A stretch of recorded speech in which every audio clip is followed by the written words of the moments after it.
I spent 4 days at the School for International Training, the Vermont Orientation Center of the Experiment in International Living. I met our group leader and the other students going to Denmark just as I was, to live with a Danish family for a month. We had language lab sessions, and we sprawled on the grass in sport clubs to discuss every conceivable fact of Danish life. We learned the right way to pronounce Gordon Hardy Day, how are you, and what to wear for dinner with your new family.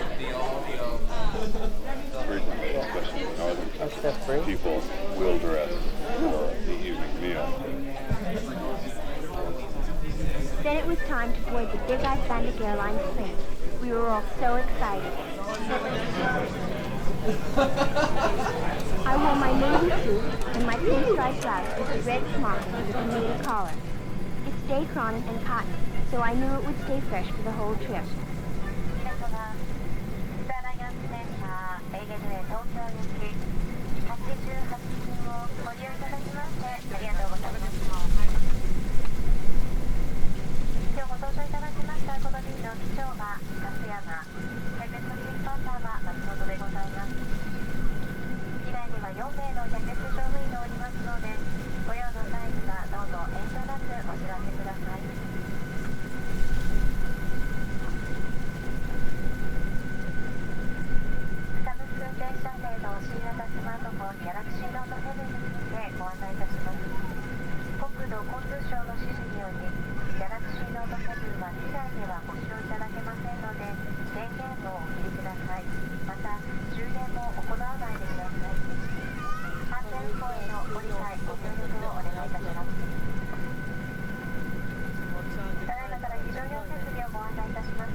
Back on board the plane, the trip seems to go even faster. California to New York Island, from the redwood forest to the Gulf Stream waters. This land was made for you and me.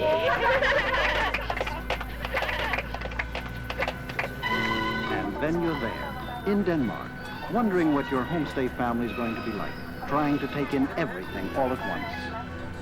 I needn't have worried for a minute about my family. Merete and Hella Christiansen, my new sisters, made me feel as though I'd known them for ages.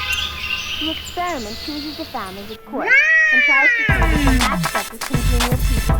And they just couldn't have picked a better family for me.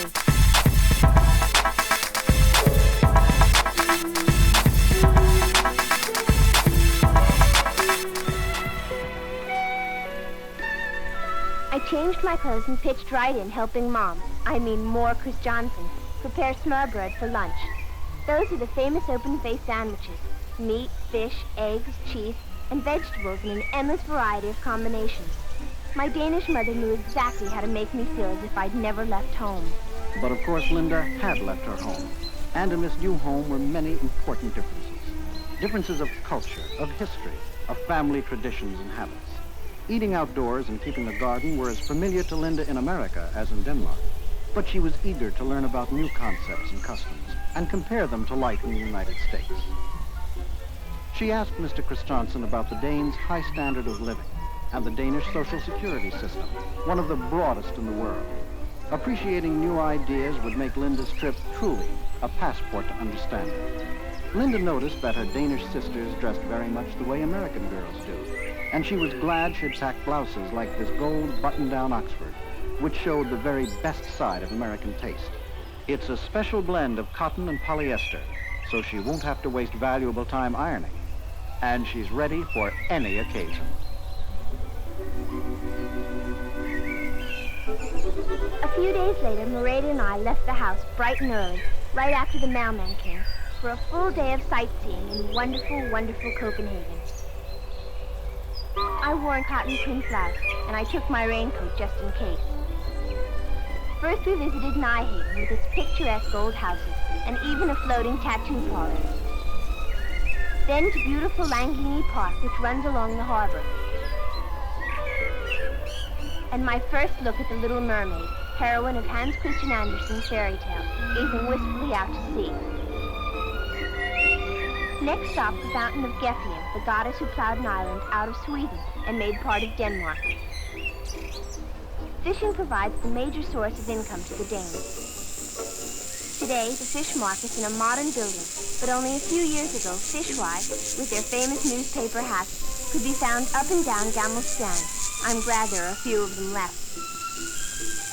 We saw the statue of Bishop Absalon, who founded Copenhagen, and the spire of the ancient stock exchange, Thorvaldsen's museum, which houses art and antiquities.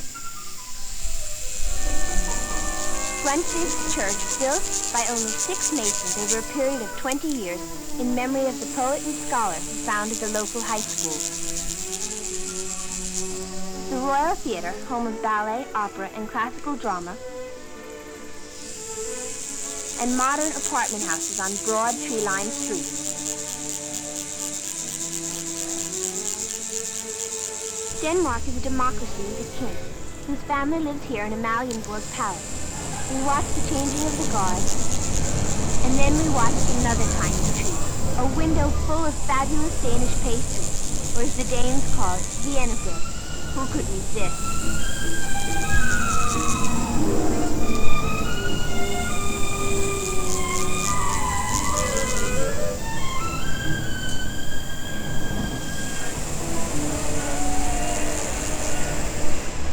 We fought the Copenhagen traffic.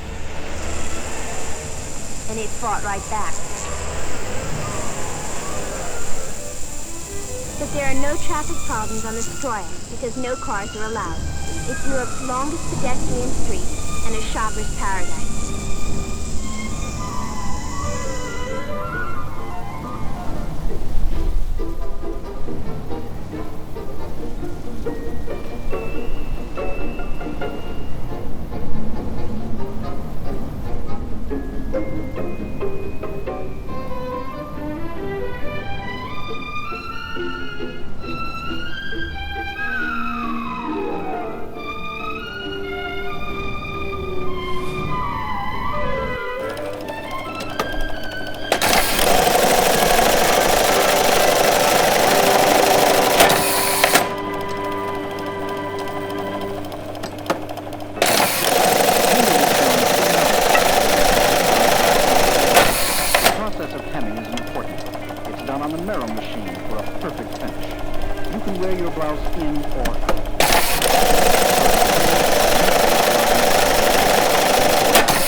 my homestay month is up, Hella's going to be my guest, or rather the guest of the experiment, on an informal trip through Denmark. I'll leave most of my things to Christian because we might be camping out and hiking a lot. Bless those easy care blouses. I'm beginning to understand what our group leader meant when he said, your farewell will only be a beginning. The Christiansen family is my family, and no matter where I go, I'll always have a home in Denmark.